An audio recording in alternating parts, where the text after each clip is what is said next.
कबीरदास जी के दोहे आज हम सभी लोग पढ़ने वाले हैं। कबीरदास जी के दोहा जो कि बहुत ही प्रसिद्ध है। अब उसका अर्थ पढ़ेंगे, आधुनिक अर्थ पढ़ेंगे और संदेश पढ़ेंगे। आज का दोहा है कि निंदक नियरे राखिए, निंदक नियरे राखिए, आंगन कुटी छवाए, बिना पानी, बिना साबुन पानी, बिना निर्मल करे सुहाए।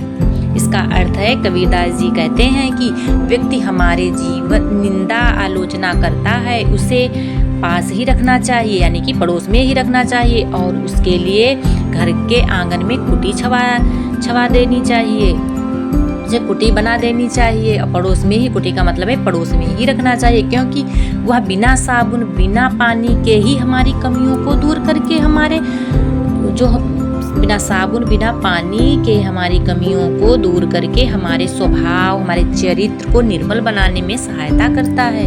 कबीरदास जी कहते हैं इसीलिए निंदक को अपने पास ही रखना चाहिए, अपने पड़ोस में रखना चाहिए। आंगन का मतलब पड़ोस में रखना चाहिए, ताकि वो हमारे जीवन को समय समय पर, हमारे स्वभाव को, हमारे निर्मल बनाने में सहायता करता है। इसका आधुनिक अर्थ क्या होता है?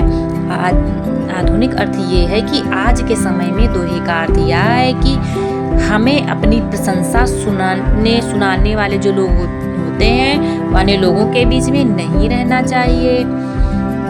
जो व्यक्ति हमारी गलतियों, कमियों और कमजोरियों, ईमानदारी से ध्यान दिलाता है, हमारी कमियों को, हमारी गलतियों को, हमारी कमजोरियों को, हमारी ईमानदारी को हमें ध्यान दिलाता है कि उसकी बात ध्यान से सुननी चाहिए। जो व्यक्ति है, हमारी गलती होती है, हमारी कमियां होती हैं, हमारी कमजोरियां होती हैं, हमारी ईमानदारी होती हैं, उनकी बात ध्यान से सुननी चाहिए।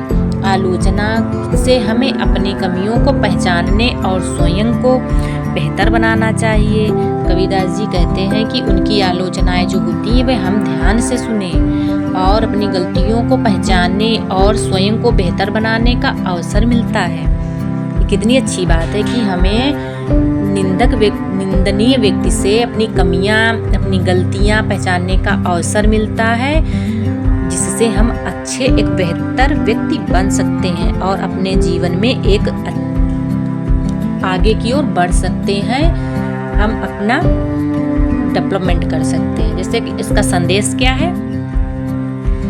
इस दोहे से हमें आलोचना, मतलब संदेश ये मिलता है कि इस दोहे से हमें आलोचनाओं को सकारात्मक रूप से स्वीकार करने की सीख मिलती है। अपनी जो हमारी आलोचनाएं होती हैं, स्वीकार करने की सीख मिलती है। सच्ची और सकारात्मक सोच हमें व्यक्तित्व के विकास में सहायता होती है। जो सच्ची सकारात्मक सोच होती है वो हमारे व्यक्तित्व में सहायता दिलाती है। इसीलिए हमें सकारात्मक, स्वीकारात्मक सोच मिलती है। Thank you.